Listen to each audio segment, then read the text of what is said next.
Hello viewers, నమస్తే అండి. చూస్తున్నారు కదండి, వెజిటబుల్స్ అండి.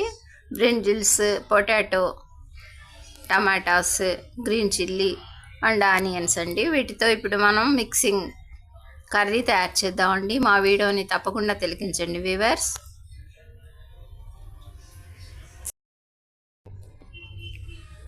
చూస్తున్నారు కదండి, మన వెజిటబుల్స్ అన్నీ వాష్ చేసి పీసెస్ కట్ చేసుకున్నామండి. ఇక వీటన్నిటితో ఇప్పుడు మనం మిక్సింగ్ కర్రీ తయారు చేద్దామండి. మా వీడియోని తప్పకుండా తిలకించండి viewers. Bibi Shafeeka Sona homely kitchen shorts అండి. మా వీడియో నచ్చితే లైక్ చేయండి, షేర్ చేయండి, సబ్స్క్రైబ్ చేయండి ప్లీజ్.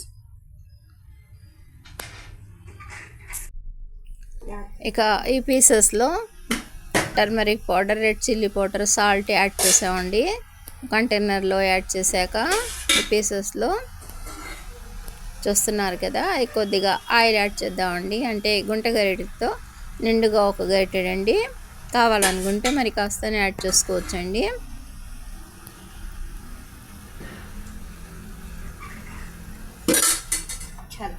ఇక ఈ పీసెస్ని మామూలుగా ఇలా కంటైనర్లోనే మిక్స్ చేసేద్దామండి. వాటర్ కూడా యాడ్ చేసేసామండి. ఒక హాఫ్ గ్లాస్ వాటర్ యాడ్ చేసామండి. కుక్ అయ్యాక ఇక హెచ్చు తగ్గులు ఉంటే చూసుకుందామండి. ఉప్పు, కారం చూస్తున్నారు కదండి, మన కర్రీ ఈ విధంగా కుక్ అవుతుందండి. వెరీ సింపుల్ ప్రాసెస్తో మనం ఈ కర్రీని తయారు చేస్తున్నామండి. ఏ విధమైన మసాలాలు లేవండి. మన కర్రీ దాదాపుగా రెడీ అయిపోయిందండి. ఇక కొన్ని కొరియండర్ లీవ్స్ని యాడ్ చేసేద్దామండి.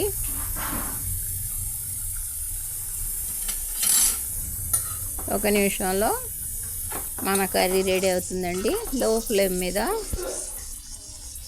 దీన్ని మనం ఈ విధంగానే ఒక 1-2 నిమిషాల పాటు వదిలేద్దామండి. రెడీ అవుతుందండి మన కర్రీ. బై అండి.